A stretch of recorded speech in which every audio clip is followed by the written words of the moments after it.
তামুলপুৰত মুখ্যমন্ত্ৰীৰ সাহায্য পুঁজিৰ চেক বিতৰণ বিধায়ক জলেন দৈমাৰী।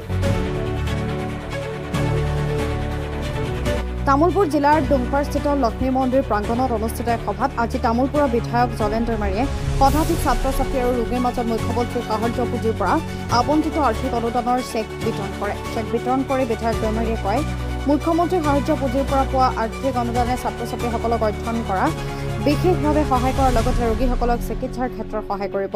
তামুলপুৰ জিলা UPPLৰ উদ্যোগত অনুষ্ঠিত আজিৰ চেক বিতৰণ কাৰ্যসূচীত UPPL দলৰ নজৰুল ইছলাম কেন্দ্ৰীয় সাধাৰণ সম্পাদক, সংখ্যালঘু কোষ আৰু কেইবাগৰাকীও কেন্দ্ৰীয় নেতাসহ 2 শতাধিক লোক উপস্থিত থাকে।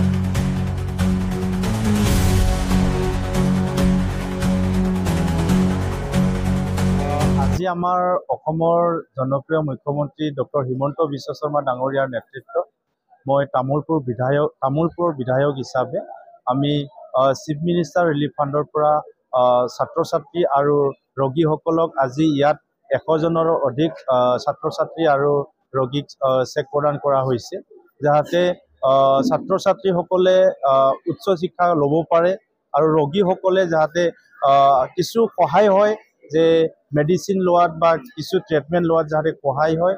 সেইকাৰণে আমি চৰকাৰৰ তৰফৰ পৰা মুখ্যমন্ত্ৰী ডাঙৰীয়াৰ যি প্ৰেৰণাত আজি আমি ইয়াত চেক বিতৰণ কৰিছোঁ আৰু বহুতক চেক প্ৰদান কৰা হৈছে। কিছু ব্যক্তি বা ছাত্ৰ ছাত্ৰীৰ চেক আৰু আহিব লগা আছে, যেতিয়া চেক আহিব আমি দিয়াৰ কাৰণে ব্যৱস্থা কৰিম। প্ৰতি বছৰে ছাত্ৰ ছাত্ৰী আৰু ৰোগীসকলক চেক প্ৰদান কৰাৰ কাৰণে ব্যৱস্থা কৰা হৈছে।